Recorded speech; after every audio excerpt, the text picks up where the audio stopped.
It's Friday night. Say yeah for It's Strictly Sports. Hello, friends. Anthony Floyd here with you for another edition of Strictly Sports. Glad to have you with us as always. I do have one bit of bad news to share this evening. I have just been informed that good old MF Michael Fletcher will not be joining us this evening.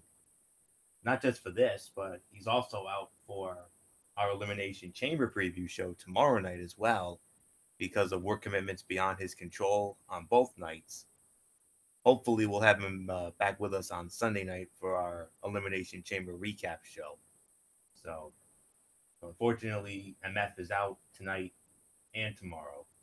So, so the S movement will have to run the show the next couple of nights. That's okay. So, Michael Bullock is here, of course. So, yeah. So, unfortunately, no MF. He's out tonight and tomorrow. So, we're hopeful that he'll be back with us on Sunday night when we recap the Elimination Chamber event. So with that being said, let's get into it for this week. We're gonna talk about the NBA All Star Weekend, which of course we had the Rising Stars game, the Celebrity game, and of course All Star Saturday Night. But we'll also get into the NBA All Star game itself. The NBA playoff format. Should we change it? We'll find out.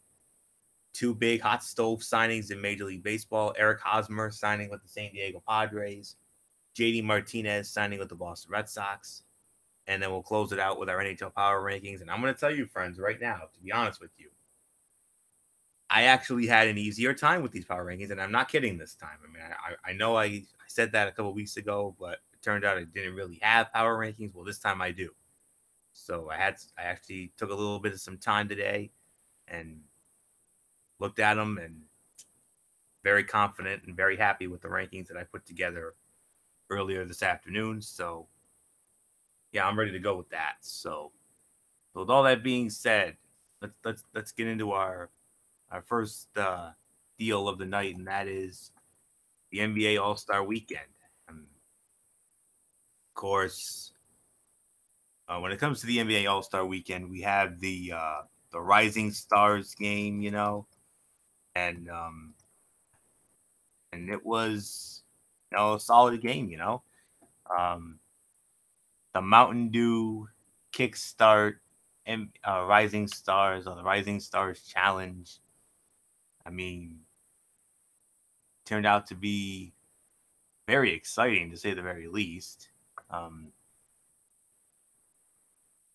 honestly, we don't usually get into um, the Rising Stars or the Celebrity Game. When it comes to the NBA All Star, we only usually talk about All Star Saturday Night and the All Star Game itself. But talking about the Rising Stars, I mean, the World Team defeated the USA team 155 to 124. And it was in the NBA Showcase of Young Talent, USA versus the World, for the last 4 years. And the World Team, with this win, 3-1, now lead the all-time series 3-1 over USA. They shot 59%, won all 4 quarters. I mean, unreal. I mean, just an amazing game. And Team World starting lineup, including Joel Embiid, Kia Rookie of the Year candidate Ben Simmons, and Rising Stars MVP from 2017, Jamal Murray. I mean, just amazing. And the bench was led by Sacramento Kings rookie Bogdan Bogdanovic, who scored 26 points, going 7 out of 13 for 3, dished out 6 assists. The 25-year-old from Serbia was named the game MVP. And for Team USA, well, I'll get to Team USA in a minute, but Bogdanovic, along with Buddy Hield out of the University of Oklahoma, he had 29 points for the World Team. Ben Simmons with 13 assists, and Domantas Sabonis from Indiana, 6 for 6 with he shot 6 for 6 and had 11 rebounds.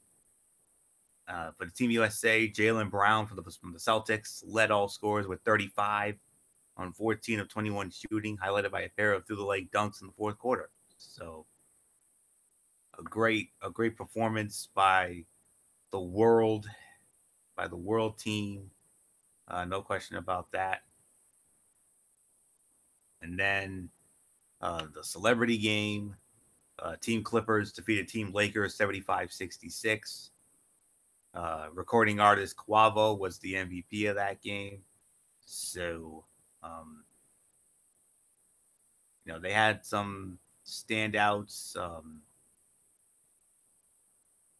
The Olympic Degrassi, the Olympic sprinter, 17 in that one to lead the Clipper team. Team Lakers led by Rachel Demita from the NBA 2K. She had 17. She had a great game as well. And, that's pretty much all we can say about that. We're not going to really talk about that. I don't really care about the Celebrity Game, if I'm going to be honest with you. What we really want to get into now is All-Star Saturday Night. Highlighted. We had the Taco Bell Skills Challenge that was won by Spencer Dinwiddie of the Brooklyn Nets. Lauri Markkanen of the Chicago Bulls was the runner-up. And it was a very exciting performance there. The first round, Dinwiddie came back and he knocked off Buddy Hield of the Sacramento Kings. And then he defeated Jamal Murray in the semifinals, and then knocked off Markkanen from Chicago to win it. Markkanen played very well as well. He took down the Joel Embiid of the Sixers. I believe it was in his semifinal matchup. And Al Horford was also in it from the Celtics, but he lost to Joel Embiid of the Sixers. Markkanen also got past Andre Drummond from Detroit. And Kristaps Porzingis was supposed to be in this event. He won it last year, but of course we talked about it last week. He tore the ACL, so he was done.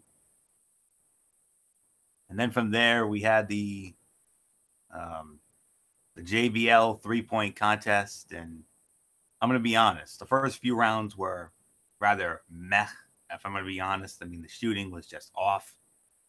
But then Devin Booker of the Phoenix Suns, he was the winner. Klay Thompson from the champion Warriors, the runner-up. Booker set a record in the finals, scoring 28 points. I mean, just incredible. Just an incredible performance by him. And Klay Thompson had 25 in that final as well. Eric Gordon, who won the event last year, he didn't even get out of the first round. But Devin Booker, man, was that fun to watch in the final. Just incredible. 28 points to set a record and to win it. And then, of course, the main event for All-Star Saturday was the Slam Dunk Contest, won by Donovan Mitchell of the Utah Jazz. Larry Nance Jr. from the Cleveland Cavaliers, the son of Larry Nance, who won the inaugural Slam Dunk Contest in 1984. He was the runner-up. Mitchell picked up the win. I believe it was like 98-96 in that final round. I mean, he needed at least 47 on the final dunk in the championship round, and he got it. He got a little more than that. He got 48 for the win. And, both players employed family members to aid their respective causes. Mitchell brought up his little sister, along with comedian Kevin Hart and his son. For his second dunk in the first round, Nance used his father's old uniform and dunked from his father's inaugural slam dunk win in '84, and had his father toss an alley-oop that he windmilled on his first dunk in the final round. But Mitchell closed the contest with an ode to slam dunk legend Vince Carter, who's the oldest player in the NBA right now, using his old Toronto Raptors jersey, the same jersey and dunk that he used in 2000. And he earned a 50 on that and won it 98-96. And Victor Oladipo from Indiana, Dennis Smith Jr. from Dallas was also in it. Star-studded panel of judges, Julius Erving, Lisa Leslie, Chris Rock, Mark Wahlberg, DJ Khaled, and last year's champion Glenn Robinson III was unable to defend because he had an ankle injury, had ankle surgery. So just a lot of fun, and we'll get into the game in just a little bit. But All Star Weekend, it's always a lot of fun. Now I'll be honest with you, I don't really watch the Rising Stars game. I don't give two craps about the celebrity game because I'm not into any of that nonsense whatsoever. But I do watch All Star Saturday Night. I've been watching All Star Saturday Night for as long as I can remember. I've I've been watching All Star Saturday Night since I want to say '95 or '6, and every year it never disappoints. And the only thing I was disappointed in was a little bit was that 3-point contest. I mean, 3-point contest in the first couple of rounds. I mean, shooting was just terrible and off, and I'm like, oh my goodness, this is terrible. But that final round, man, you want to talk about Shakespearean drama at its finest. I mean, with Devin Booker and Klay Thompson and the showdown that they had, it was just incredible. And Booker's performance in that final round, that record-setting performance, I mean, that was fun to watch. It really was. Taco Bell Skills Challenge, I mean, for a scientific and technical guy like me, that's always a joy to watch. And Dinwiddie from Brooklyn, and he played very well and had a great performance throughout, and some exciting finishes in that too. And then in the dunk contest, I mean, not really one of the more exciting dunk contests, but it was a solid dunk contest. And Donovan Mitchell from Utah winning that. Just, I mean, some of the dunks were pretty good, and but it wasn't really one of the greatest for me. So, other than that, All Star Weekend very successful. A great All Star Saturday Night, no doubt about it. So, very much enjoyed it. So nothing more to say really. I'm going to bring Michael Bullock in, let's get his thoughts on All Star Weekend. Bullock, I know you probably watched more of it than I did. I know you probably checked out the Rising Stars challenge and whatnot. So, but just your overall impressions, if you will, for the NBA All Star Weekend, and then we'll talk about the very exciting game. Yeah, I mean, All Star Weekend, like you said, I mean, I thought it was good. I mean, yeah, I don't want to get into that celebrity challenge crap because that's all that it is crap. And I'll be quite honest with you, Florio. I know I'm probably gonna get a lot of hate mail for this, but it's at the point of go away. I'm sorry. I mean, I know it's about having fun, but please, I mean, does anybody really care about that? I certainly don't care. Florio, do you care about it? Hell no. Yeah, so if anybody wants to come after me and rip me for it, go right ahead. I don't care. It's my opinion, my story. I'm sticking to it. That All Star Celebrity Challenge has got to go. Period. End of quotation. End of statement. And end of mini rant.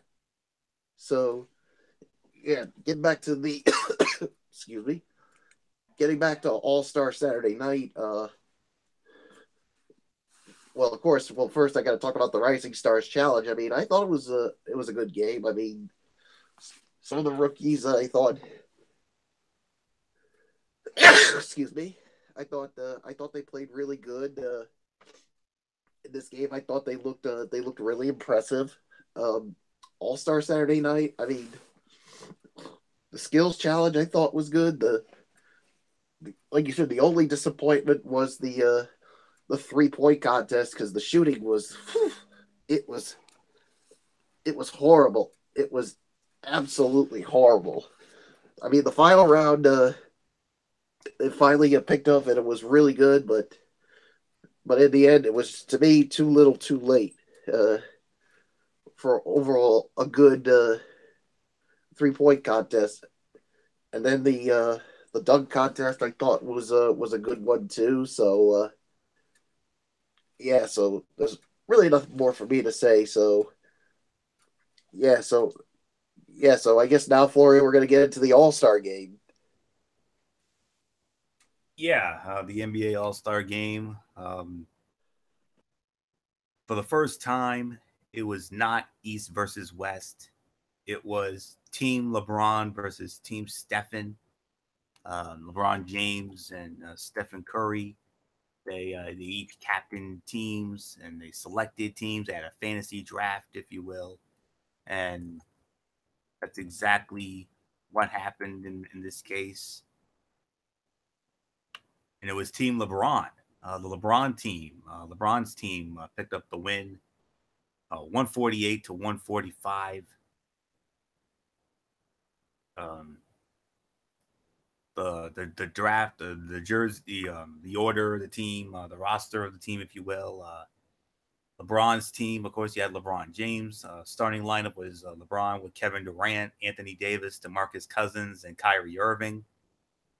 LaMarcus Aldridge, Bradley Beal, Kevin Love, Russell Westbrook, Victor Oladipo, Kristaps Porzingis, John Wall, Paul George, Andre Drummond, Goran Dragic, Kemba Walker. That was the LeBron team. Dwayne Casey from the Toronto Raptors was the head coach. On the other side, you had Stephen Curry's team.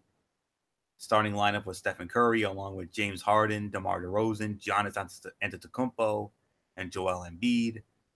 For the reserves, we had Damian Lillard with Jimmy Butler, Draymond Green, Kyle Lowry, Klay Thompson, Karl Anthony Towns, and Al Horford.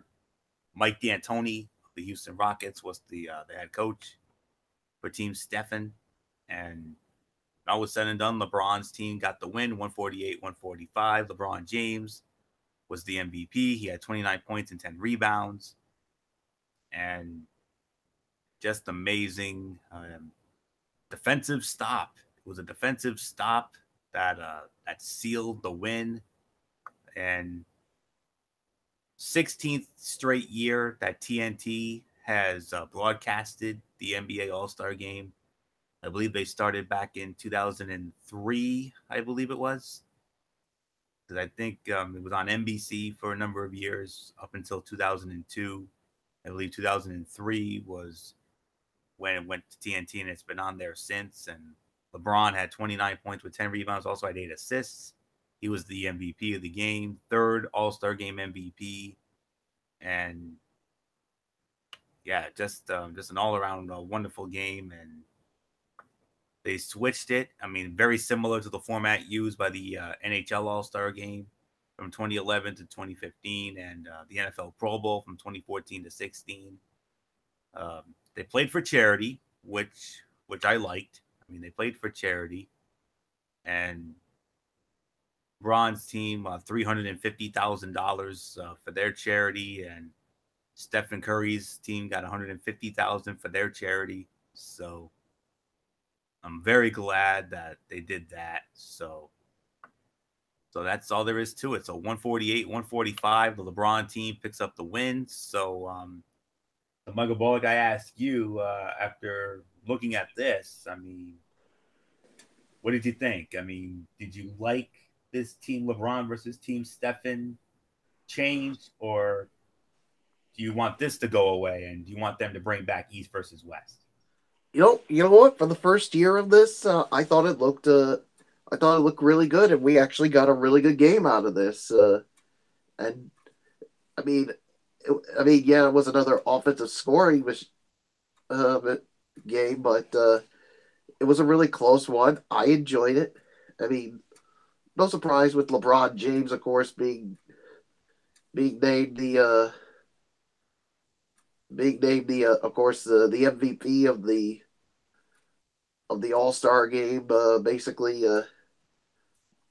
with the 29 points, and Kevin Durant, of course, had 19. I mean, who would have thought you'd see those two on the same team? So, but probably the only time you're going to see that. And I thought Paul George looked good off the bench with 16 points, and of course DeRozan led the way with 21 for the. Well, it was actually DeRozan and Lillard who led the way for Team Stephen, and I'll tell you what, Steph Curry. I mean, he didn't have a good shooting night. I mean, he was 4 of 14 from the field, 3 of 11 from 3 point range, only for 11 points. I mean, but in the end, to me, I mean, I thought it was a good game. I mean, basically, I like what they did with the way of playing for charity. I mean, that's a nice added touch to it. So yeah, first year. I mean, I thought it impressed me with this new format, and now it'll be interesting to see if they can do can they. But the excuse me, but the big question here is, can they repeat it in year two? I'll tell you what, Florio, if they repeat it in year two and it turns out to be good again, I say keep it going. But if at all it starts to not look so good, then I say go back to that the old format. So I mean, look what happened when the NFL brought back the AFC versus NFC. I mean, this year's Pro Bowl I thought looked really good. So we'll just have to wait and see how it all goes. But first year of this new format, I thought it was impressive. Flory, what's yours? All right, I'll be honest here. This is an agree to disagree here. I mean, yes, even I with kind of figured you were going to say that. yes, because I'm a traditionalist. I'll be honest with you. I am a traditionalist. At first, I thought this was going to be like an ego boost. You know, I'm very much against that, as you know. I thought this was going to be, a lot of cockiness and arrogance involved with this, but I'll be honest. I mean, the game was exciting, yes. I love that they played for charity. That's very nice as well. That was a nice touch. I give you that. And I mean, let's face it, the NBA All Star Game. It doesn't matter what the format is, if it's Team LeBron or Stephen or what have you, or if it's East versus West. I mean, it's always a high scoring game. There's no effort whatsoever. I mean, they just all they do is just screw around. That's really what they do. I mean, for me, I want a close, exciting, competitive game. And you mentioned the Pro Bowl just a moment ago. Pro Bowl was great because it was AFC versus NFC. I was so happy when I heard that was coming back, and look what happened. It didn't disappoint whatsoever. I mean, AFC with that great comeback to win that. And I also like what they do with the NHL All Star Game. I mean, yes, I missed the East versus West aspect of that, but since they started that single elimination tournament, with the the four divisions going at it, Atlantic against Metropolitan and Pacific against Central, with the winning division splitting $1 million. I like what they do with that, and those two formats were great. And of course, the Major League Baseball All Star Game. At least they haven't touched that whatsoever. I mean, it's always been American League versus National League. They don't have, players in fantasy drafts. Not really into that, to be honest with you. Me being the old school traditionalist that I am and always will be. That's just how I would have preferred it, to be honest. I like the old school East versus West with the NBA All Star Game. Um, but this was an exciting game, and yes, a defensive stop actually determined the game, which I thought was really nice. And you know, great performances. I mean, LeBron doing what he does. I mean, third All Star Game MVP for him. Yeah, a very good performance indeed. Just exciting and 148, 145. I mean, you knew there wasn't going to be any effort. I mean, there usually never is in All Star games, and it was solid. I'll admit it. It was it was one of the more exciting All Star games in recent memory, and I honestly, like I said, I honestly miss the old school aspect of it, the East versus West, because I'm a traditionalist. But you know, we'll see what happens. And Bullock mentioned it. Bullock mentioned it. I mean, if it gets to the point of go away, then go back to East versus West. I mean, they could always do that, but I'm sure it's probably not going to happen anytime soon. Kevin Durant, standout performance from him, 19 with 6 rebounds and 5 assists. Bullock said, Paul George off the bench did very well, 16 with 5 rebounds and 4 assists. Andre Drummond from Detroit, 14 in his effort. Bradley Beal had 14 as well. Kemba Walker, my old friend from UConn, 11 in that from the LeBron team. DeMar DeRozan, the standout for Stephen Curry's team, 21 points and 6 rebounds for him. Antetokounmpo, 16 and 7 rebounds for him. Embiid, 19 and 8 rebounds. Damian Lillard, very well off the bench, 21 and 3 rebounds, played very well. Karl Anthony Towns was also a standout off the bench, 17 points and 10 rebounds for him. I mean, LeBron's team shot about 52% from the field. Steph's team went about 44, 32.8% from the three-point range. For LeBron's team, 26.2% for Stephen's team. The free throw percentages, 83.3 for LeBron's team, 81.8 for Steph's team. And let me see, the rebounds, 49. Actually, the Stephen Curry's team out-rebounded LeBron's team, 68-49. The assists, 40-35 in favor of LeBron's team. Stephen Curry's team committed 17 turnovers. LeBron's team committed 14 turnovers. 10 steals for Team LeBron. And, well, actually, both teams had 10 steals. 5 blocks for Team Stephen, 3 blocks for Team LeBron. And Stephen Curry's team only committed 8 personal fouls, whereas LeBron's team committed 18 personal fouls. Very surprising. So, went about 2.5 hours, 2 hours, 34 minutes, the time of the game. And, you know, those were the numbers there. And so, all in all, I mean, I suppose I'll give it a chance for now, but to be honest, I still miss the I miss the East versus West, honestly. So, but there's plenty of time to get into that down the road. So, but it was a very exciting All-Star weekend, to say the least. Great job, Los Angeles, Staples Center, doing their things. So with that being said, let's move on now. We're going to talk about the NBA playoff format. Should it change? Adam Silver, during the All-Star weekend.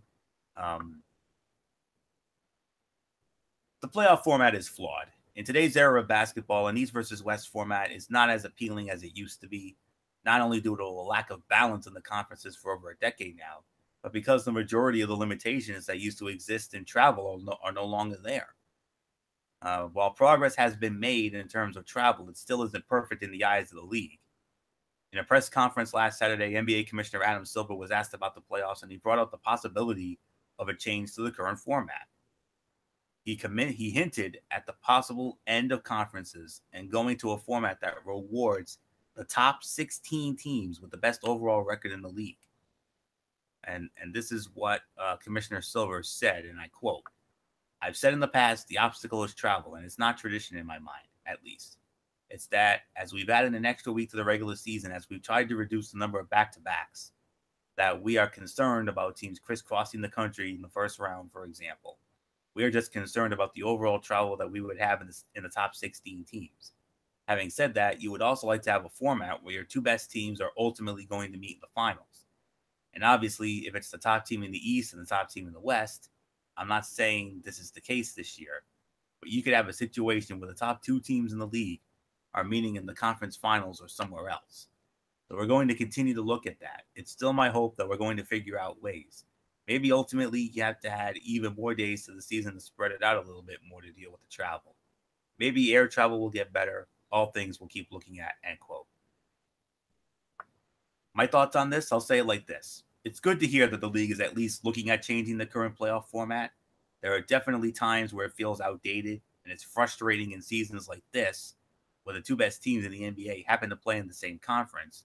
It creates a feeling that the NBA finals themselves will be underwhelming. However, as Commissioner Silver mentioned, travel is a real concern.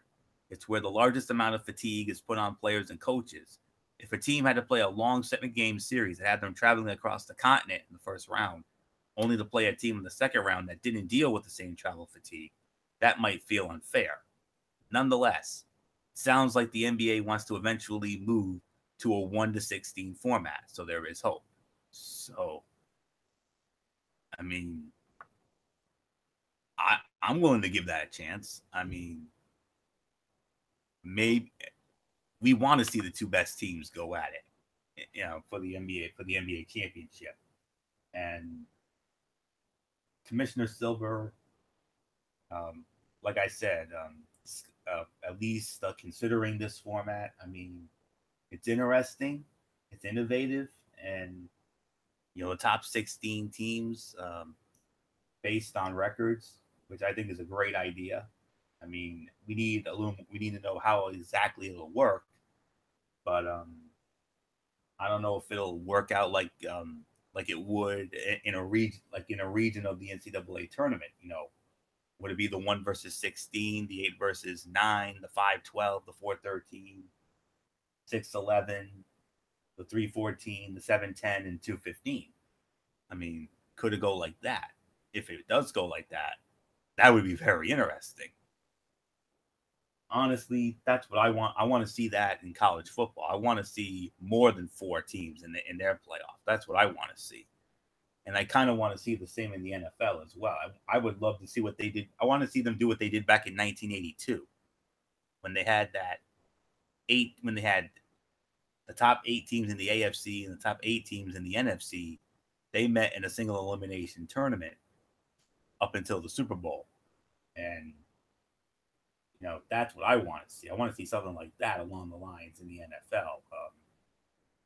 Maybe the NBA does that. I mean, it would be very exhausting, to be honest. I mean, especially if they keep the series intact. But I don't know how they'll do it. I just don't know.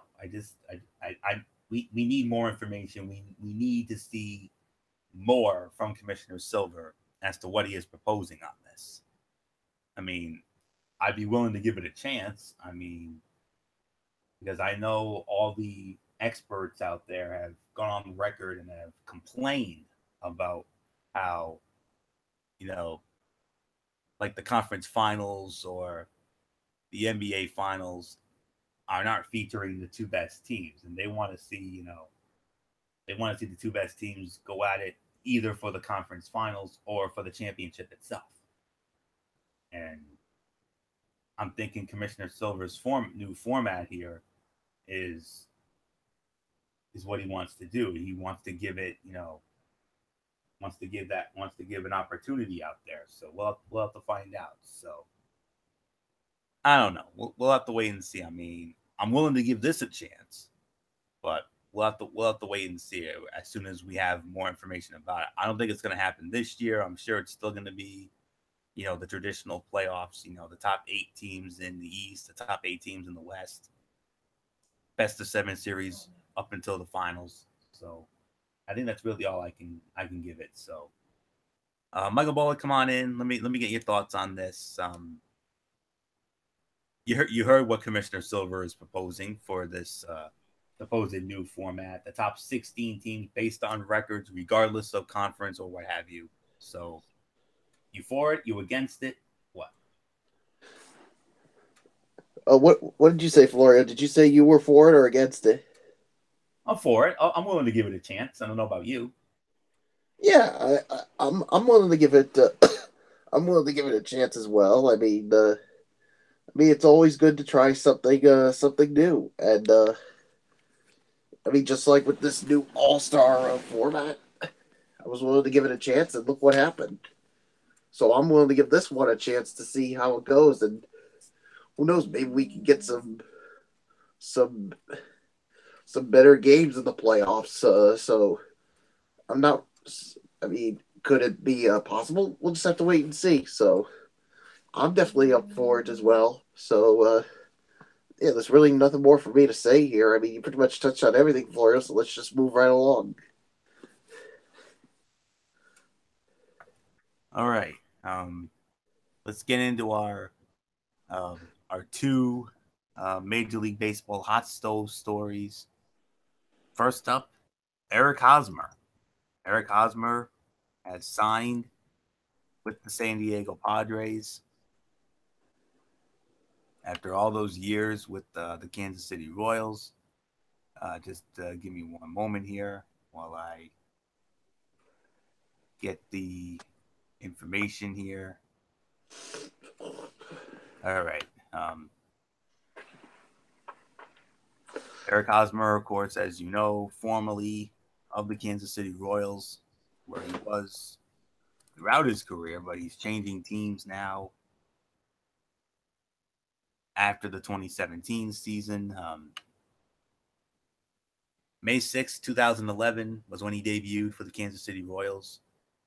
He has a career average of 284, 1,132 hits, 127 home runs, 566 career RBI.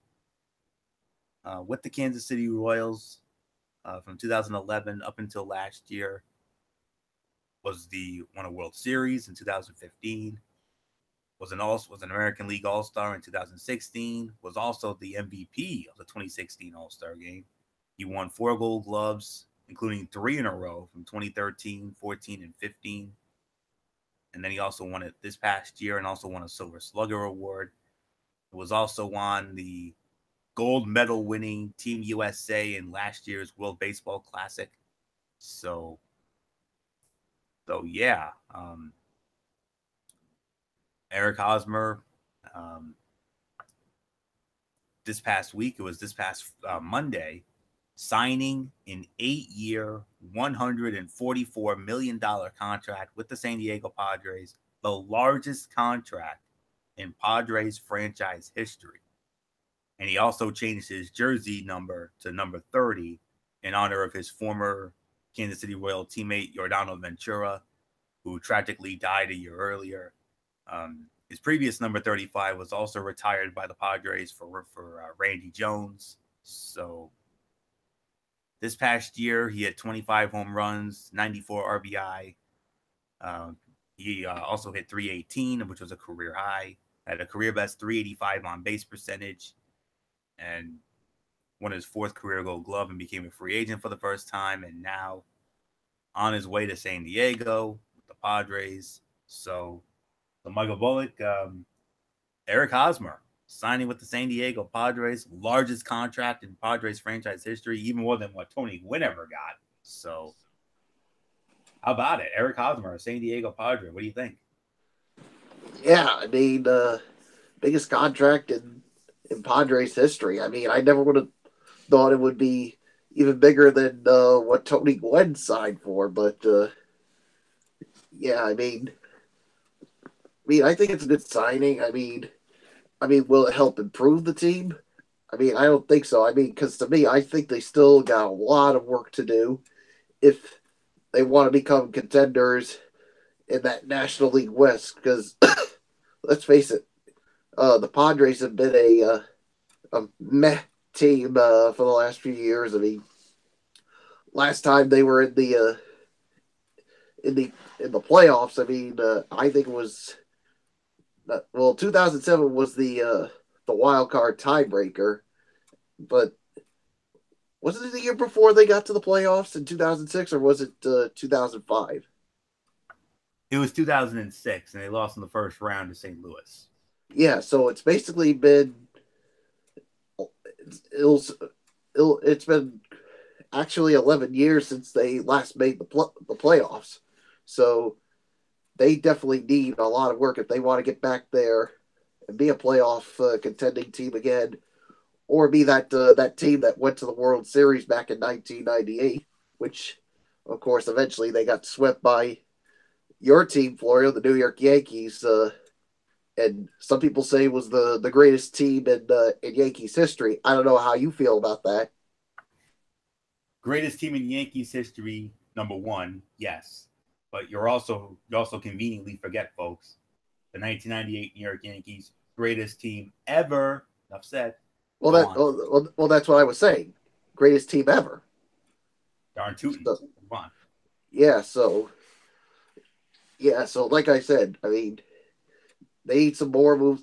I think they need to get like another bat, or they need some more help pitching wise. If they can address all those things, then maybe who knows if they'll be contenders in that National League West. I mean, I like the signing, but like I said, they need a lot more work to do. So nothing more for me to say. Flory, what's yours?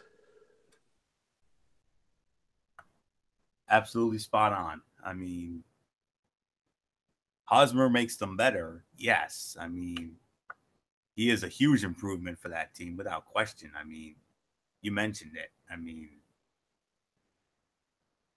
you know, San Diego has not real has been one of the doormat teams for so many years, and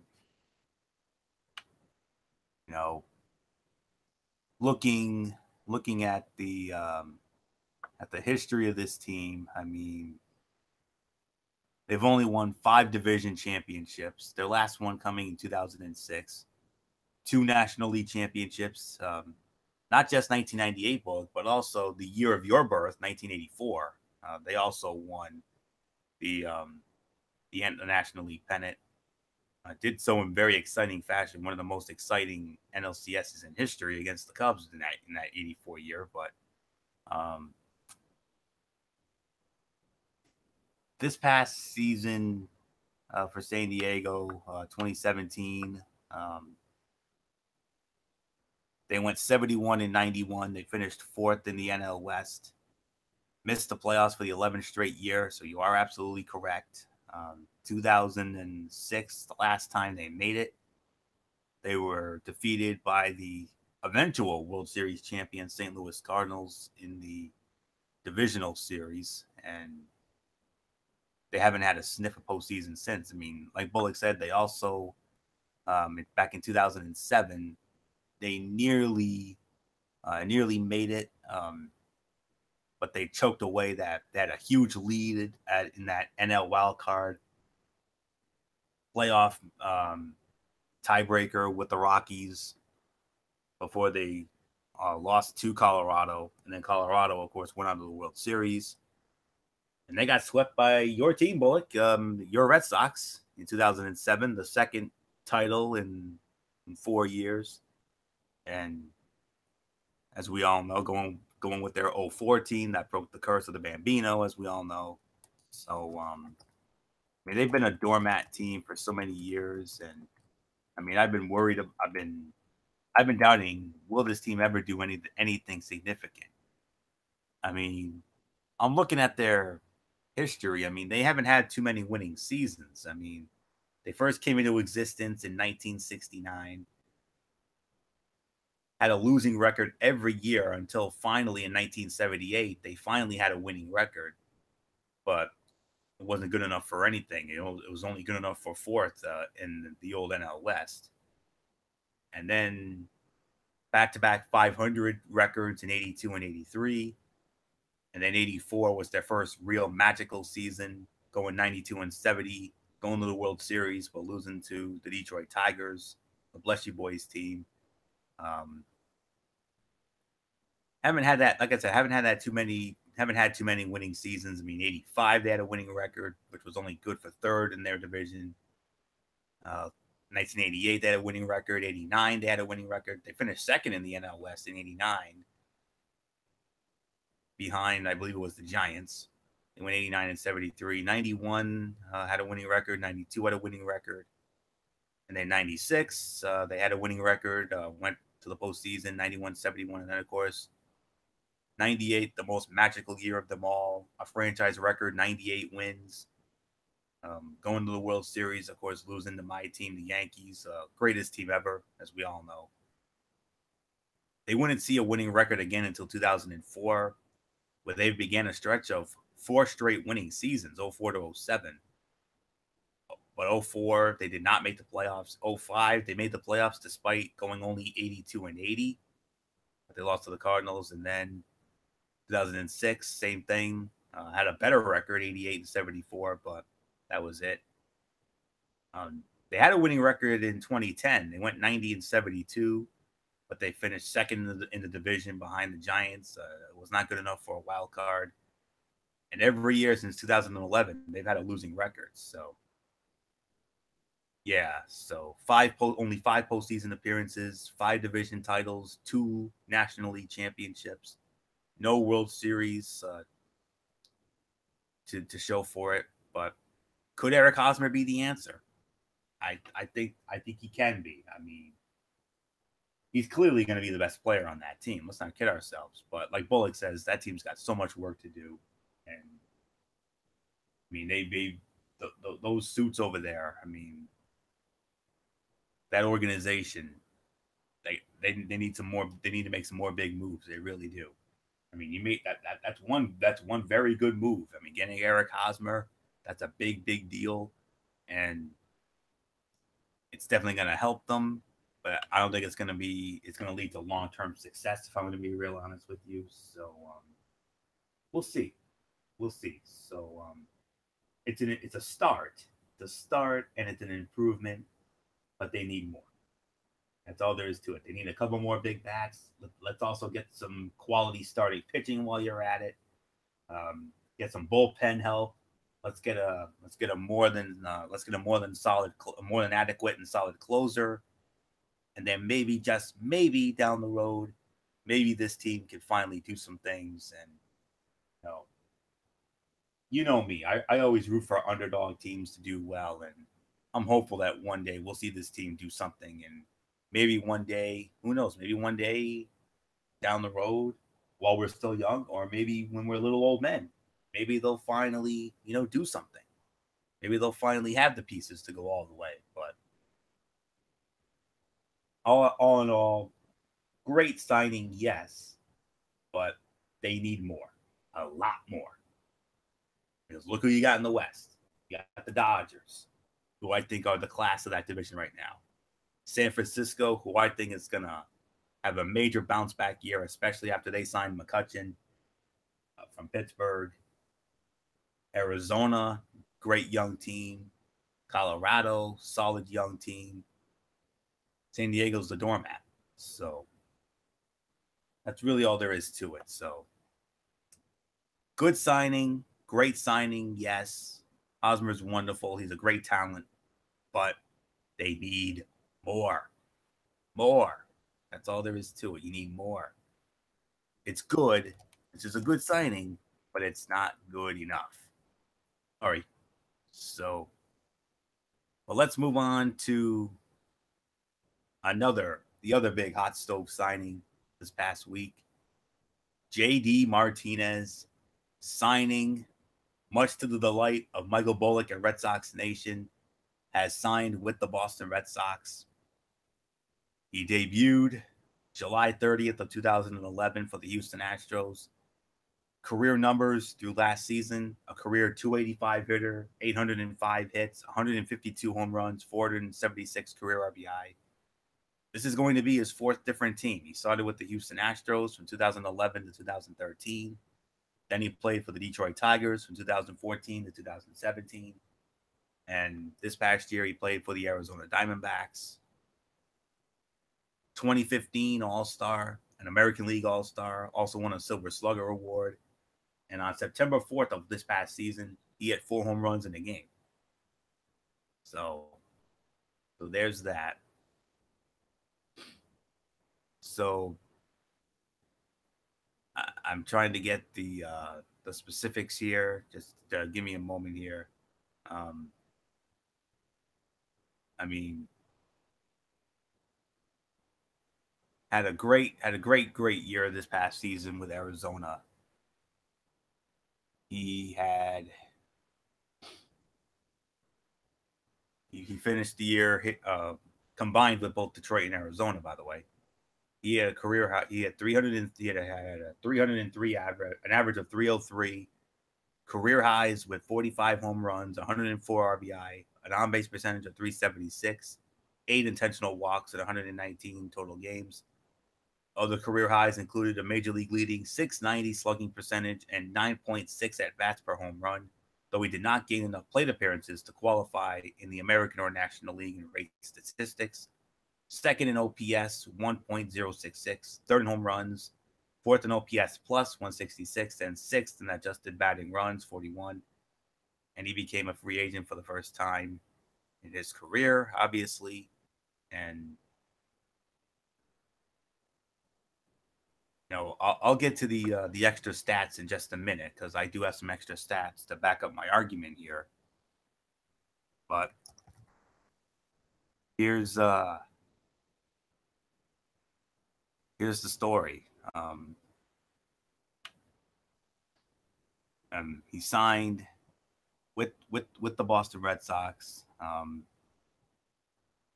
course, it was all pending a physical, and I believe everything. It took 4 months for the Red Sox and JD Martinez to get together. What's another day before they make things official? And took the physical. It was the last step in finalizing his 5-year, $110 million deal. And so there you have it.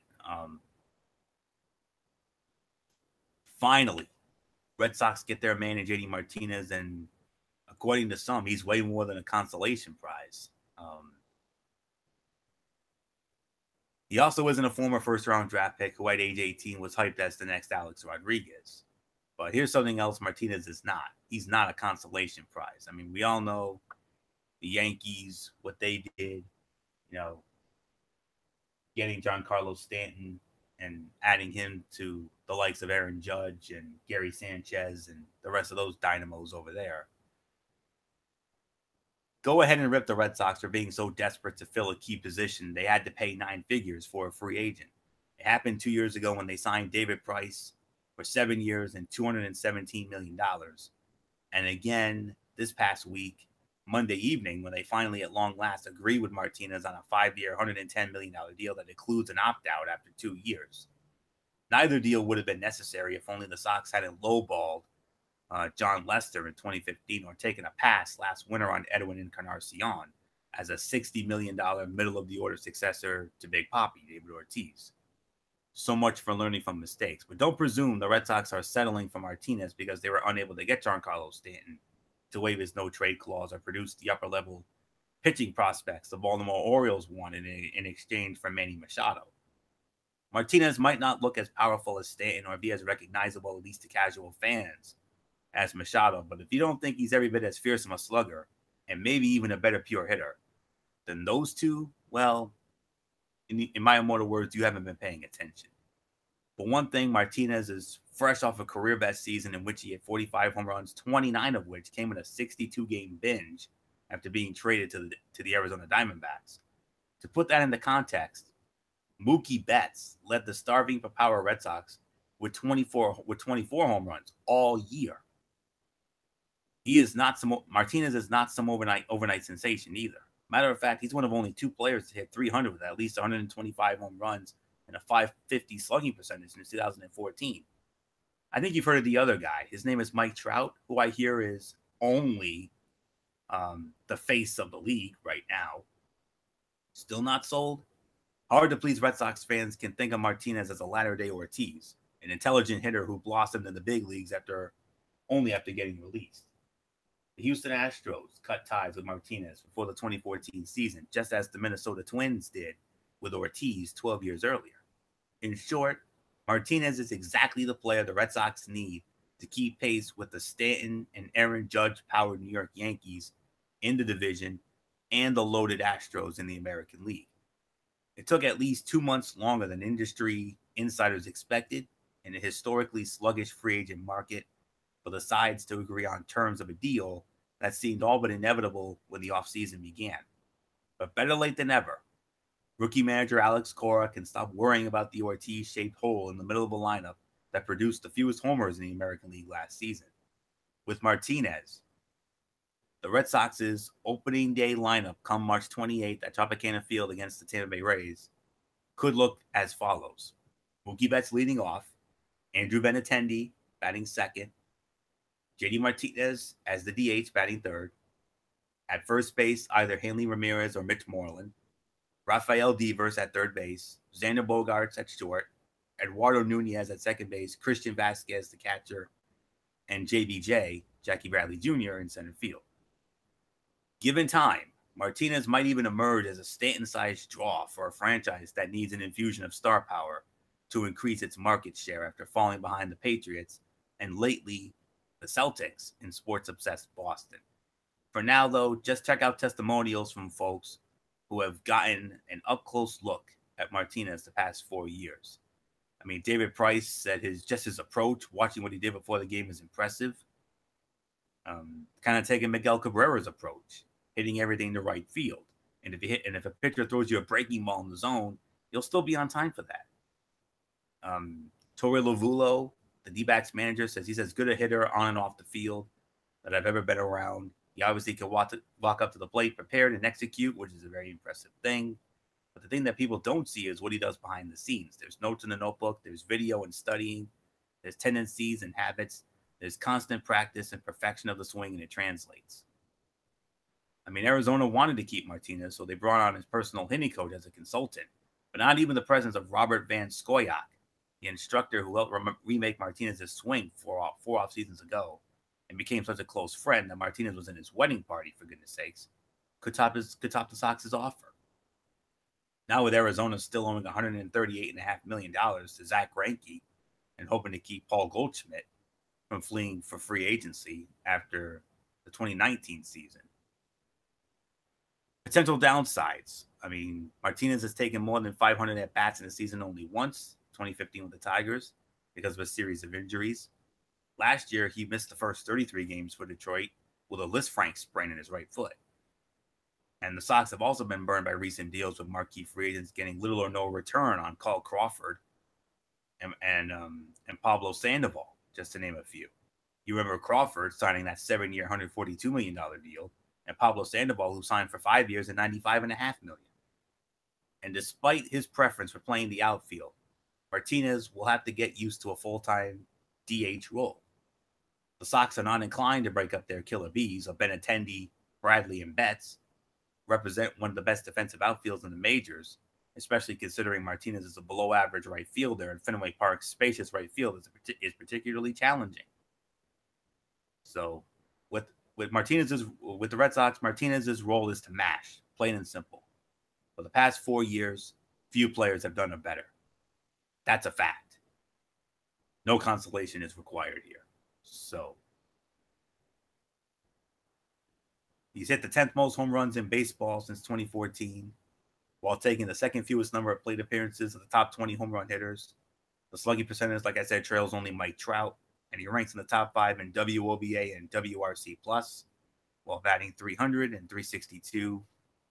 OBP, his 690 slugging percentage last year would have led MLB by 59 points had he tallied enough plate appearances to qualify. In terms of quality of contact, he led MLB with a 49% hard contact rate, and only Aaron Judge managed more barrels per plate appearance. He ranked 10th with a 208-foot average batted ball distance, counting hitters who produced 250 or more batted ball events. Ranked 12th with a 90.8 mile an hour average exit velocity, and 6th in fly balls with an average exit velocity of 97.2 miles an hour. So, all in all, this is a great pickup for Boston. They needed another bat in that lineup, and especially after producing the fewest home runs in the league last year, I think that total will definitely go up this year, provided he can stay healthy. And that's all there is to it. Another big money contract, 5 years, $110 million. I like the pickup. I mean, the Sox had to make a move to counteract the Giancarlo Stanton signing in New York with Judge and Sanchez and all those dynamos, like I said. So I think for the first time in a long time, the Yankee-Red Sox rivalry is back. And I still think the Yanks are going to ultimately win that division. After all, a lot of the early previews I read projected the Yankees to win that division and win at least 96 games. Although I think that team is capable of winning more than that. Honestly, I think that team can easily win 100 to 105, especially with Stanton in our lineup. So that's all I can say on that. So I love this move for Boston. It's a great move for Boston, and you know, a lot of guys I work with at my job, they asked me about it. About 3 or 4 different guys that I ran into one day on my job this week. They asked me, "How do you like the Martinez signing?" And you know, I gave them some brief thoughts, and well, you just got my full thoughts on that. So you wonder why I'm the Tim McCarver of this group? Now you know. I did the research, and those were the best numbers that I could give you. So I only wish our Joe Buck was here. That is MF, but he's not. So, but now I'm gonna give it to our resident Red Sox diehard super fan, Michael Bullock. I mean, I'm sure a lot of people in your circles, Bullock, have asked you your thoughts about the signing, and you've probably given some small thoughts about it, but we got the platform now. So what do you think, my man? I mean, your team really needed a big bat in the lineup to counteract Stanton and Judge and the Dynamos in New York, and you got your man. So how do you feel about it? Are you happy about the signing? I'm sure you are. Yeah, I like the signing. I mean, like you basically said, Florio, I mean, they needed a bat in the middle of that lineup. I mean, like you said, after what happened with hitting the fewest home runs last season, and they really need to get that bat in there. I mean, to be able to protect someone like whether it's a Mookie Betts or Hanley Ramirez or other big other guys who can hit home runs. And I mean, will it help? I mean, I do agree with you, Florio. I mean, I think the Yankees will still win that division with the things they did in the offseason, but I've seen crazier things happen. So we'll just have to wait and see. I mean, the Red Sox haven't had that true bat in that middle of the lineup since David Ortiz retired. And yeah, this will definitely help. And obviously, it looks like he's probably going to be the DH and at times probably play some of the outfield. But yeah, it's going to be interesting to see how he does playing at Fenway Park. So we'll just have to wait and see. So nothing more to say. So let's just move right along, Florio. And it's NHL Power Rankings time. Already at that point, so we will get into that in just a matter of moments. Of course, there is one score I'm keeping an eye on, but we'll get into that in a minute. So, like I said, I actually did have a little bit of some downtime earlier, and I had just enough time to put together what I feel was the best case when it comes to the NHL power rankings for this week. So with that being said, let's start it off at number 10, and I have number 10s. This is the first of two ties. I'm going to be honest. This might come as a surprise to who I have, but remember, we base it on not just having 500 or better records. It's also last 10. It's also winning streaks as well. That's mainly our criteria for NHL Power Rankings. And my number 10s, believe it or not, happen to be the two best teams in the league right now. The Tampa Bay Lightning and the Vegas Golden Knights. Those are my number 10s. And both teams are 6-4 in their last 10 games. Vegas on a 1-game winning streak, Tampa Bay on a 2-game winning streak. I mean, it's similar to where they are right now. Vegas trails Tampa Bay by 1 point. They keep going back and forth as far as the President's Trophy is concerned. But we got some other guests coming to dinner on that, and we'll get into them later. But starting with Tampa Bay. Well, actually, I'm going to start with Vegas because I'll start with Tampa. Tampa Bay, they've won 2 in a row, 6-4 in the last 10 games, 41-17-3, 85 points. Best record in the East. It's also the best record in the league. They lead the league in goals scoring. They're second in power play percentage. They're 8th in goals allowed. They got to work on penalty minutes, 16th, and the penalty kill, 23rd. That's really their only Achilles heel. Since our last power rankings, which I believe was 2 weeks ago, they've been, middle of the road. They had back-to-back home wins over Vancouver and Los Angeles. A couple of losses on the road. They lost to Toronto, which is not a bad loss at all, but a bad loss at Buffalo. That's unacceptable right there. Bounce back with a home win over Detroit, and then a home loss to New Jersey. But so far this week, they're 2 for 2 on a road trip. They had a big road win in Washington on Tuesday night, and then last night, a nice road win over the Ottawa Senators. They go up against the Montreal Canadiens tomorrow night in Montreal to conclude a 3-game road trip before they head back home on Monday in a very intriguing game against the Toronto Maple Leafs with power ranking implications and divisional implications as well. And then they host the Buffalo Sabres on Wednesday. And then March 1st, they're at Dallas. March 3rd, they're home against Philadelphia. March 6th, they're home against the Florida Panthers. And then March 8th, they're at home against the New York Rangers, who, I'm going to be real honest with you, I've thrown in the towel on them this year. I'm done with them this year. They are just god-awful. And, yeah, I've pretty much given up on them this season. I have no hope for them whatsoever, unless they prove me different, which, let's be realistic, I don't think they're going to. And that will pretty much take us up to our next power rankings, which will be in 2 weeks on Friday night, March 9th. So that's the story with the Tampa Bay Lightning as far as their schedule is concerned in body of work. Vegas Golden Knights are my other number 10, 6-4 in their last 10, 1-game winning streak.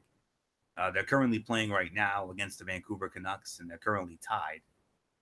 They're second in goals scoring, second in penalty minutes. They're 7th in both goals against and power play percentage. Penalty kill, they got to work on that. They're 15th. Since our last rankings, solid. They did lose at home to Philadelphia. They got beat down 4-1 at home on the 11th. And then a nice home win over, and then 3 straight home wins over Chicago, Edmonton, and Montreal. And then they did lose to Anaheim at home on Monday. And then a 7-3 beatdown of the Calgary Flames on Wednesday night. And they're currently tied with the Vancouver Canucks, 2-2 in the second period. So we'll keep an eye out for that. And then they have a home and home series with the Los Angeles Kings Monday night in Los Angeles, and then Tuesday night at home at T-Mobile Arena. And then next Friday, they host the Ottawa Senators. March 4th, they start a long road trip. They start a 5-game road trip in New Jersey. Then they go to Columbus. Then they go to Detroit.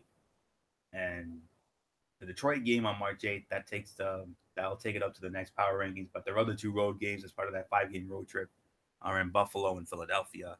So that's pretty much all I can say on that. So code number 10s, I hate to do it, but I got to be honest.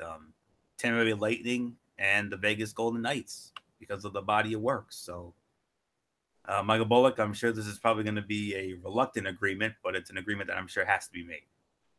Yeah, it is a reluctant agreement, but I do agree nonetheless. I mean, because you make the cases with the body of work of the 2 teams. So the Tampa Bay Lightning and the Vegas Golden Knights are my number 10 as well. So I know it's probably not going to be a popular decision, but it is what it is. Let's move on to number 9. And I have another tie at number 9, and this is the last tie because the remaining 8 spots are going to be standalones. This code number 9 tandem, I feel good about this. The Anaheim Ducks and the Winnipeg Jets. Anaheim Ducks and the Winnipeg Jets, both teams 6-3-1 in their last 10 games. The Anaheim Ducks have won 4 in a row, and the Winnipeg Jets have won 1 in a row. So Anaheim, 4-game winning streak right now, 31-20-11, 73 points, 3rd in the Pacific Division. Ninth in goals against, which is very good. 11th in penalty kill, which is solid. But they got to work on goal scoring. They're only 21st. Power play percentage, they're 24th. Penalty minutes, they're 28th. Since our last rankings, home win over Edmonton. They had a 2-game losing streak, a home loss to San Jose, and a road loss at Detroit. But since then, 4-game winning streak, the first 3 of which on the road. Impressive road wins in Chicago, Minnesota, and Vegas. Very big deal. And then Wednesday night, a nice home win over the Dallas Stars, 2-0. Their next game will be tonight, Saturday, tomorrow night. They go up against the Arizona Coyotes in Arizona. And then they go back home on Sunday to host the Edmonton Oilers. Next Friday, they'll be hosting the Columbus Blue Jackets, which will be the second game of the game against Edmonton on Sunday will mark the start of a 4-game homestand. Edmonton coming in February 25th, which is Sunday. And then March 2nd, they're going to have the Columbus Blue Jackets coming in. And then Sunday, March 4th, they'll host the Chicago Blackhawks. And then Tuesday, March 6th, they'll be hosting the Washington Capitals. And then March the 8th, they'll be on a brief 2-game road trip against the Nashville Predators. And then Friday, March 9th, they'll be in Dallas against the Stars. So start of the schedule looks easy, but then that Murderer's Row stretch starting on March the 6th when they host Washington and then go to Nashville and Dallas, and then they got to host St. Louis. Not easy, but, it is what it is. So I like what I've seen from them lately. They won 4 in a row. We'll see if they can keep it up. So we'll go from there. And my other number 9 is the Winnipeg Jets, 6-3-1 in their last 10 as well. 36, 16-9, 81 points, 2 points behind the Nashville Predators in the Central Division. Another one of the biggest surprises this year. 3rd in power play percentage, 5th in goals scoring, 6th in goals against, 11th in penalty kill, 13th in penalty minutes. I mean, solid numbers across the board for this very surprising team. Since the last power rankings, it didn't start so well. Back-to-back home losses. They a home loss to the St. Louis Blues, and then a surprising home loss to the New York Rangers on March 11th. I think that's the last time the Rangers even won anything. Followed it up with a 3-game winning streak, all home wins. Nice home win over the Washington Capitals.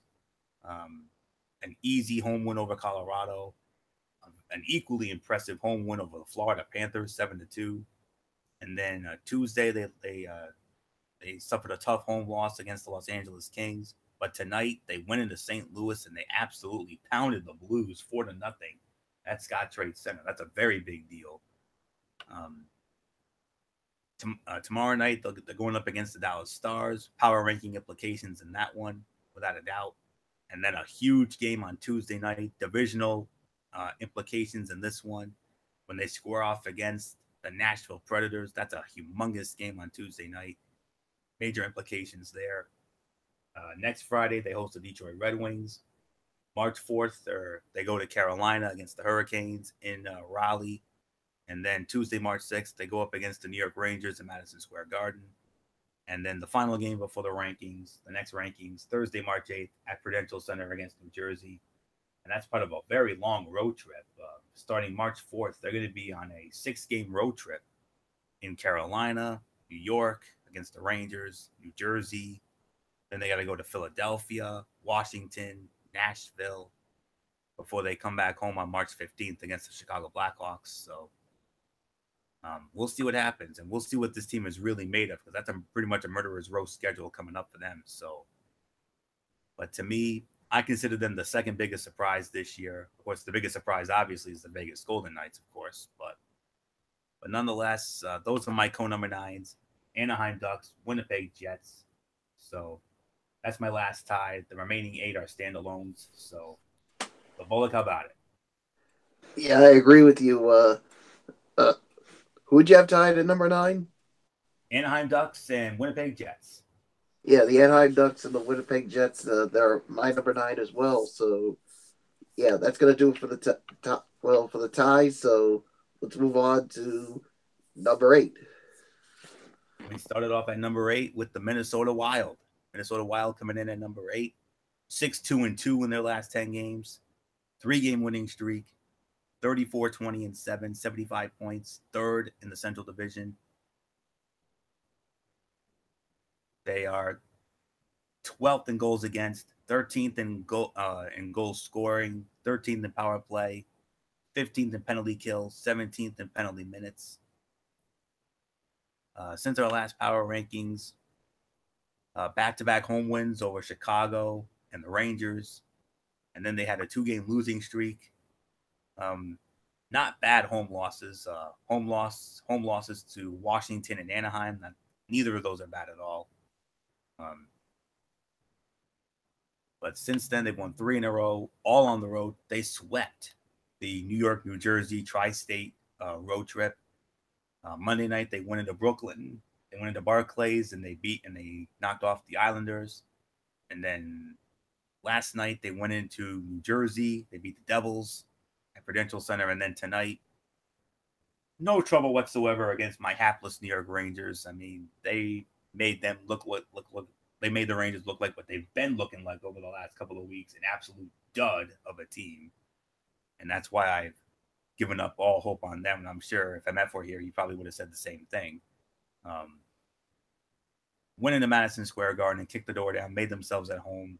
Easy 4-1 win over the Rangers. So they're going to have a brief 2-game homestand starting Sunday when they host the San Jose Sharks. And then Tuesday, the St. Louis Blues come in. And then a 2-game road trip against Arizona and Colorado, March 1st and 2nd. And then another 2-game homestand, March 4th and 6th. March 4th, Detroit Red Wings come in, Carolina Hurricanes on the 6th. And then our next power rankings in 2 weeks at Vancouver against the Canucks. So watch out for Minnesota. We could be looking at a potential dark horse in the West. So they're getting their groove going. So number 8, the Minnesota Wild. So, Bullock, what do you say to that? I say the Minnesota Wild. They are my number 8 as well. So, yeah, there's really nothing more to say. So, you pretty much touched on it. So, let's move on right along to number 7. Your reigning, defending, undisputed Western Conference champion, Nashville Predators. Also 6-2-2 in their last games. In the last 10 games, 6-2-2. They've also won 3 in a row. But the reason why I put Nashville ahead of Minnesota, better record and better standing. 37-14-9, 83 points. As of now, it's the second best record in the Western Conference, only 1 point behind Vegas. But they lead the Central Division by 2 points over the surprising Winnipeg Jets. They're second in goaltending, goals against. They're 4th in power play, which is really good. They're 8th in both goal scoring and penalty kill, but they're actually last in the league in penalty minutes. They're the most penalized team in the NHL. They got to work on that, especially come playoff time, because penalties can kill you. We all know that. Since our last power rankings, started off with back-to-back wins, a road win over Montreal and a home win over St. Louis. They did have a 2-game losing streak with home losses to Calgary and Detroit. But since then, they've won 3 in a row. An easy home win over the Ottawa Senators. A hard-fought road win in Detroit against the Red Wings on Tuesday. And then last night, an easy 7-1 beatdown of the San Jose Sharks at home. Sunday, they'll be playing the NHL on NBC Sunday afternoon game of the week. The St. Louis Blues coming in. And this is a great time to be dealing with St. Louis because St. Louis is struggling. You thought the Rangers were struggling? They're struggling just as much. So maybe that could be an easy win for them on Sunday. And then don't forget that huge game on Tuesday night against the Winnipeg Jets in Winnipeg. You could technically say that could be for first place in the Central Division if you really think about it. So that's a huge game there. The start of a 4-game road trip on Tuesday, and then Thursday they're at Edmonton. Next Friday they're at Vancouver. And then Sunday, March 4th, they're at Colorado. And then they return home on Tuesday, March 6th against the Dallas Stars. And then Thursday, March 8th, their last game before our next rankings, they'll be at home against the Anaheim Ducks. And that's part of a 4-game homestand, which will also include visits from New Jersey and Winnipeg to conclude it. So there you go. And then the only bit of news coming from them, Mike Fisher coming out of retirement to join them for what could be another Stanley Cup run. Of course, we all know they went to the finals last year, but they did lose to Pittsburgh, and we all know how that story ended. So that's pretty much all I can say there. So your Western Conference champion Nashville Predators, number 7. So Bullock, about it. Yeah, I agree. The Nashville Predators, they are my number 7 as well. So, yeah, nothing more to say. Let's move on to number 6. And we have a surprise entrant at number 6. How about the Florida Panthers? Florida Panthers coming in at number 6. 7-3 in their last 10 games. 1-game winning streak. 27, 25, and 6. 60 points. They're 4th in the Atlantic. Looking up at Toronto, Boston, and Tampa. Toronto and Boston, by the way, in the top 5, I'll be honest with you. Since our last power rankings, home loss to the Los Angeles Kings.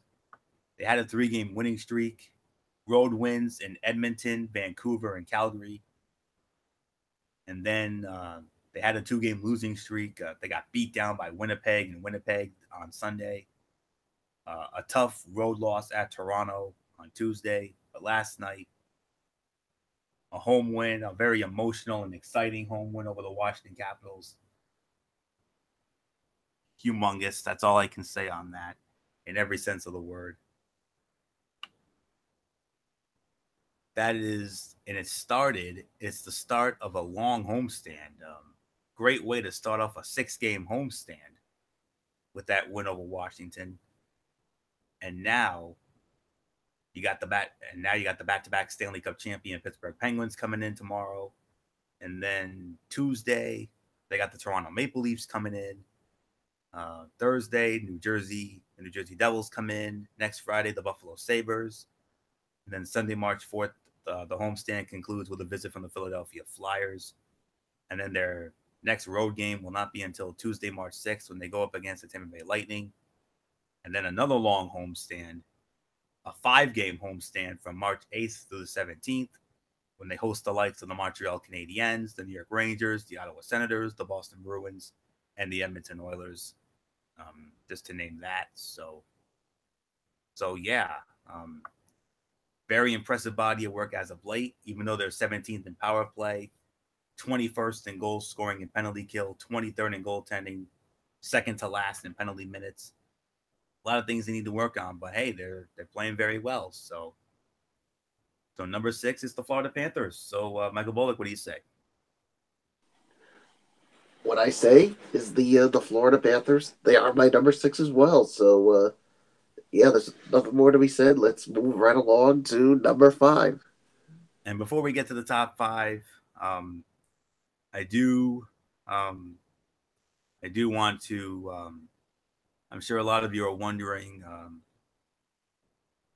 who are the duds from your last power rankings a couple weeks ago. So let me get that information for you right now.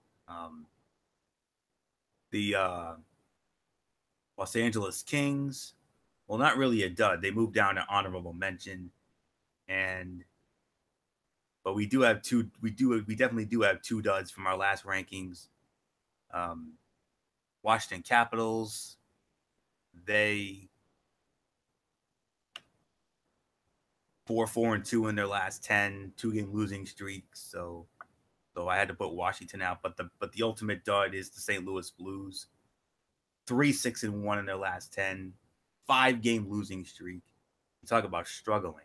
So that's pretty much all the duds there. And LA is an honorable mention, 6-4 in their last 10 games, but a 1-game losing streak. So that's pretty much all I can say there. I think I pretty much rounded out everything else. So just wanted to get those out of the way. So now let's go to the top 5. And we started off with the Dallas Stars. Dallas Stars coming at number 5. They're also 7-3 in their last 10, also on a 1-game winning streak, but I put them ahead of Florida. Reason being, better record. 35-22-4, 74 points, 4th in the Central, looking up at Minnesota, Winnipeg, and Nashville. They're 5th in goals against, 10th in the penalty kill. Both of those are very good. Solid 14th in goal scoring. Power play, they need a little bit of work. They're 19th, but they're another one of the most penalized teams in the league. They're 27th in that department. They got to work on that. Since our last rankings, they knocked off the back-to-back Stanley Cup champion Pittsburgh Penguins at home a couple weeks ago. Big win there. But then a bad loss to the Vancouver Canucks at home, 6-0. That's not going to get it done. But then a nice home win over St. Louis last week. They had a 2-game losing streak. Road losses at San Jose and Anaheim this past week. But then last night, they went into Los Angeles, beat the Kings. Very impressive. That put them in the top 5 for me. Huge game tonight. The Winnipeg Jets coming in. That's got power ranking implications for sure. Calgary Flames coming in on Tuesday. This is going to be the start of a long homestand. 5-game homestand. Winnipeg coming in tomorrow. And then Tuesday, Calgary coming in. Thursday, Tampa Bay Lightning coming in. That big one right there. Another implication game. Next Saturday, St. Louis comes in. And then Monday, March 5th, the homestand concludes with the Ottawa Senators. And then they go to Nashville for a big one against the Predators on Tuesday, March 6th, before coming back home Friday, March 9th to host the Anaheim Ducks. So very impressive body of work for Dallas. So that's all I can say there. So Dallas Stars coming in at number 5. So Michael Bullock, what says you? Well, I say the Dallas Stars, they are my number 5 as well. So, there's nothing more to say. Let's move on to number 4. I hate to do this to you, Bullock, but 2 weeks ago we had this team at number 1, but they take a small step back, but not too much of a step back. It's only because the other 3 teams ahead of them have a smidgen better body of work. So it's reluctant, but I got to be honest. My number 4, it's your team, Bullock, the Boston Bruins. 37-13-8, 82 points. Second in the Atlantic Division with 82 points. Looking up at the Tampa Bay Lightning. Second best record in the Eastern Conference. They're 8-2 in their last 10 games. 2-game winning streak. When I tell you who my top 3 are, you'll know why. They lead the league in goaltending. They lead the league in penalty kill. They're 7th in goal scoring. They're 14th in power play. But they are one of the more penalized teams. They're 21st in that aspect. So that's the only thing they really got to work on. But other than that, solid. Since our last power rankings, it started off with a very bad home loss to the Buffalo Sabres. And then a nice road win in New Jersey. Nice home win over Calgary. Bad road loss at Vancouver this past Saturday. That also played into the punishment there. But so far, so good. But they did bounce back with back-to-back road wins over Calgary and Edmonton this past week. Monday night in Calgary and then Tuesday in Edmonton. Big one tonight against the Toronto Maple Leafs in Toronto. Huge implications in that one. Division and power ranking implications. And then they go to Buffalo on Sunday. And then they finally come home on Tuesday to host the Carolina Hurricanes. Thursday, the back-to-back Stanley Cup champion Pittsburgh Penguins come in. And this is a long homestand for the Bruins. This will be Tuesday night will mark the start of a 6-game homestand. Carolina Hurricanes coming in on Tuesday. Thursday, the champion Penguins coming in. Next Saturday, the Montreal Canadiens are in.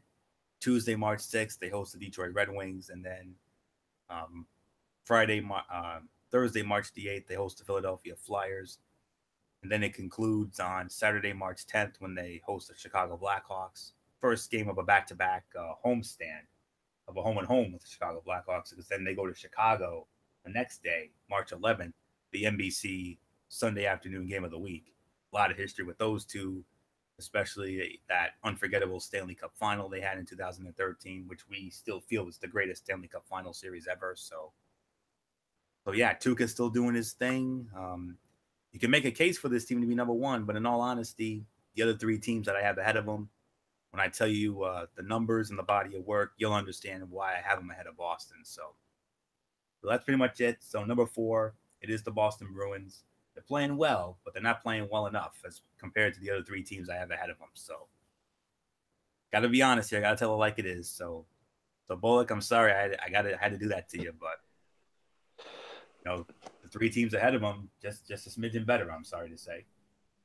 No, I agree with you. The Bruins, they're number 4. I mean, like you said, I mean the 3 other teams that we have I think are playing even better than the Bruins. So yeah, so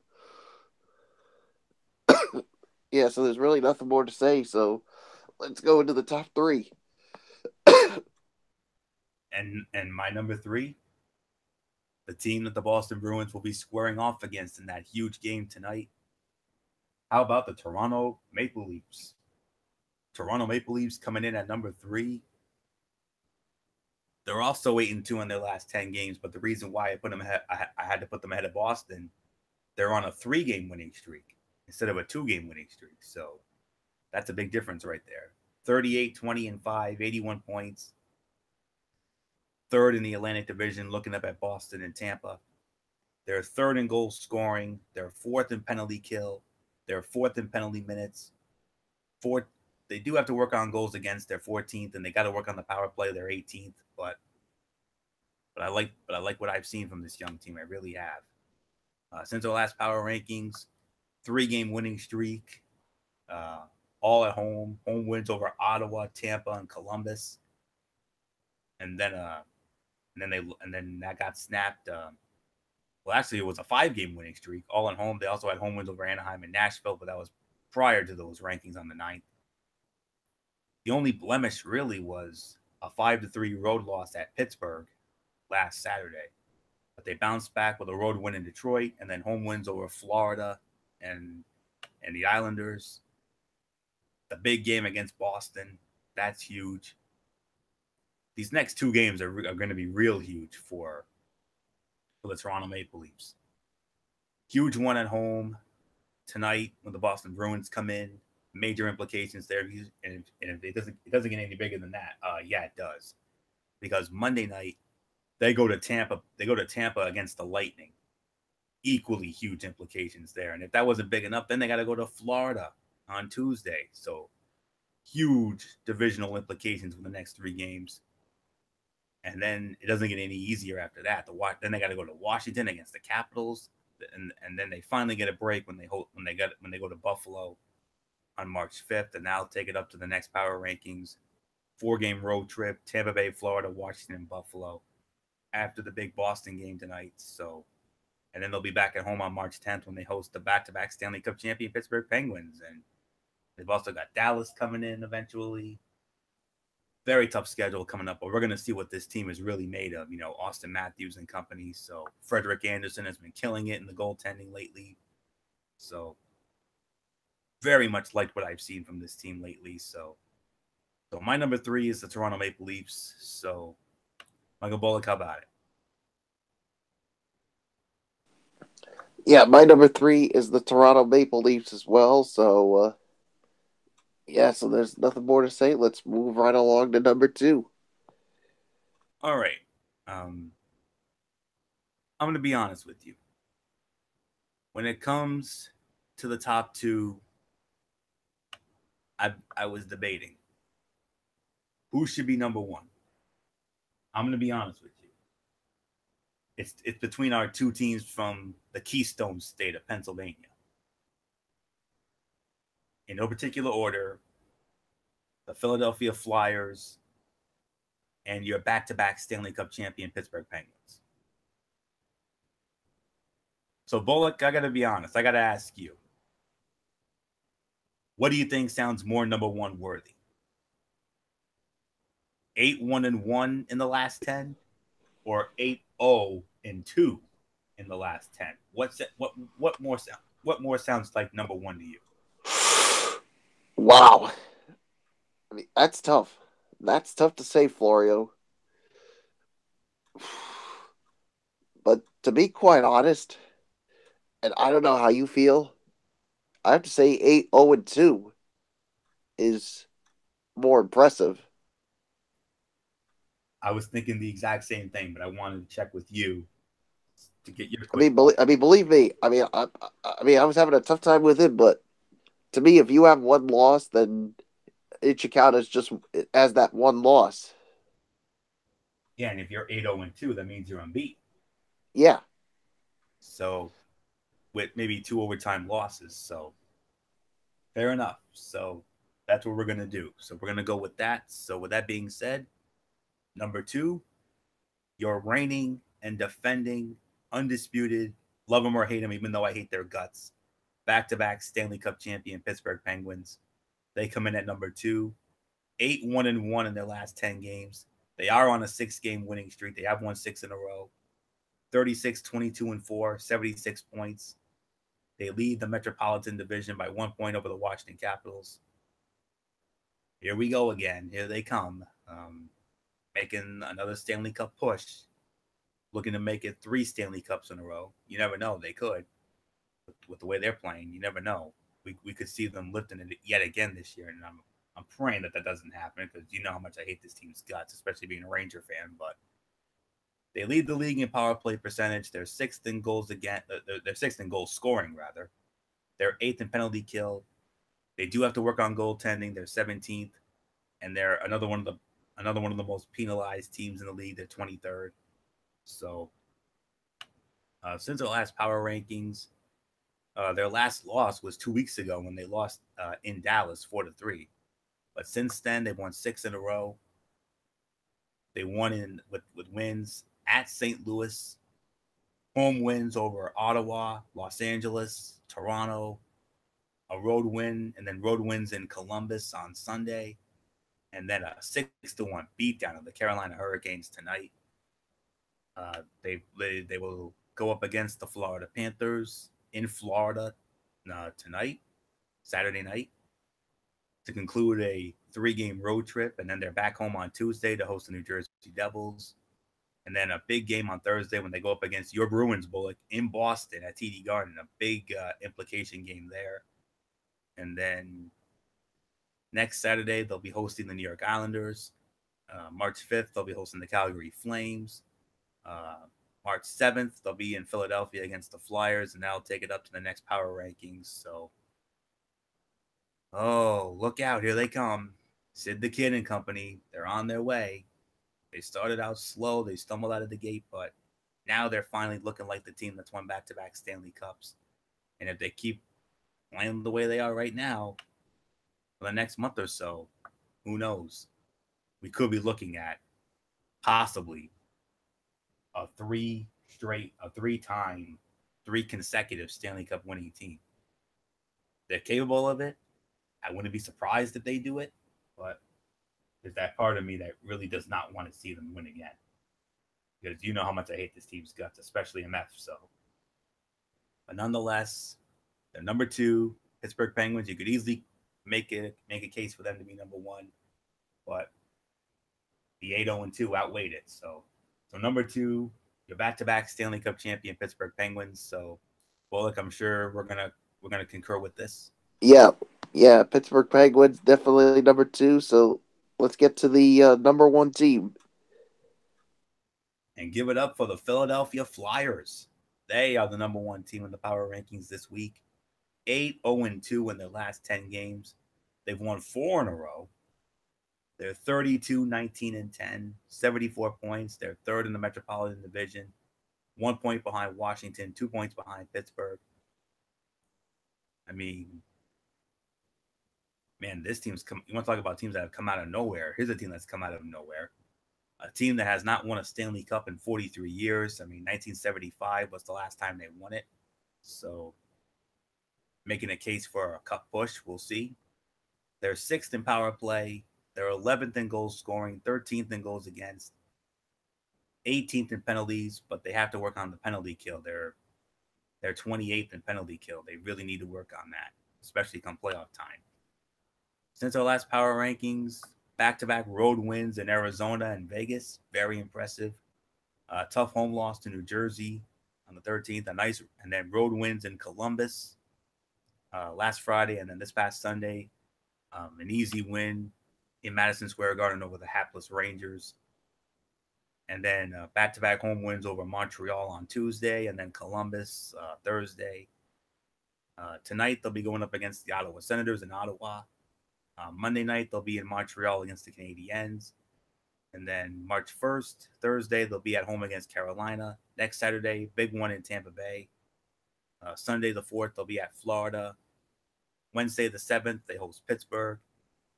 And then Thursday, March 8th, a big one in Boston against the Bruins.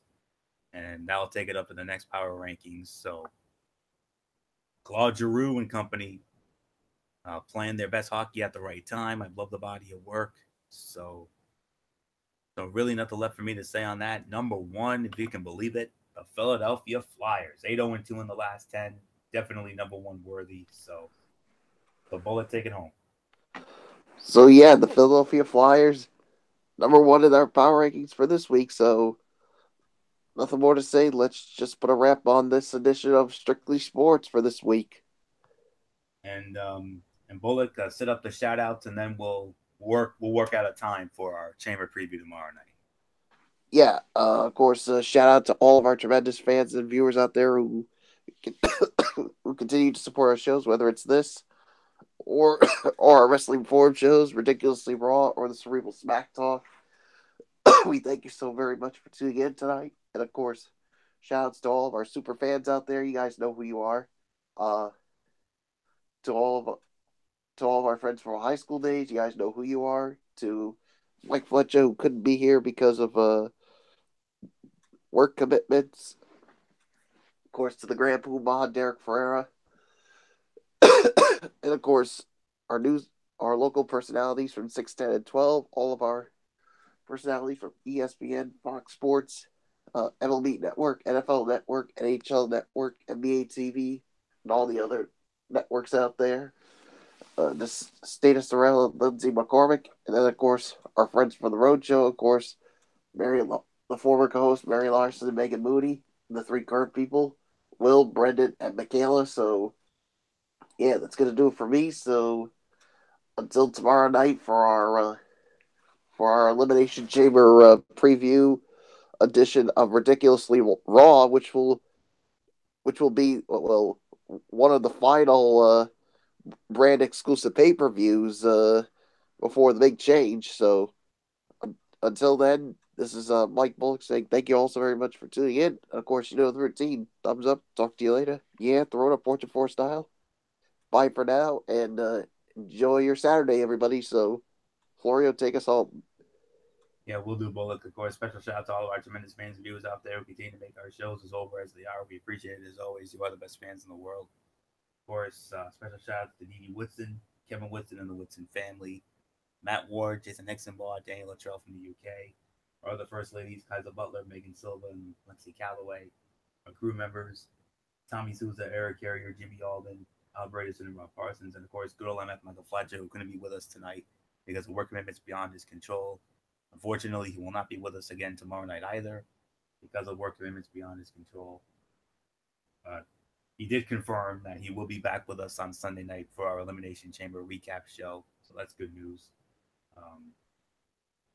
And of course, Bullet Club Soldier 445 himself, the Grand Poobah, Derek Ferreira, and of course our personalities from 610 and 12, all of our friends from ESPN, FS1, NHL Network, MLB Network, NFL Network, NBA TV, Chantel McKay from the Golf Channel, Lindsay McCormick, Stata Sorrell, along with our friends from the Road Show, Will Gilbert, Brendan Kirby, and Michaela Johnson, along with former co-hosts Megan Moody and Mary Larson, and of course, last but not least, my wonderful friends and church family over there at Witches of Grace Ministries on 464 Silver Spring Street in Providence. If you need a church home, check them out. Exit 25 off Route 95. Sunday morning, 9 a.m. Bible study. Right around 10:30, the Sunday service. And then Wednesday night at 7, Bible study, other things going on. Looking forward to seeing them this weekend as always. And so that's pretty much all I can give for my shout outs. So Bullock, let's set a time for tomorrow night so we can give our viewers a time so we can set up the Elimination Chamber preview show for tomorrow night. So it's probably going to be just us because MF is out. Not sure about Didi. So what says you? 12:30. Okay. Yep, we can do that. Yep, not a problem. We can definitely do that.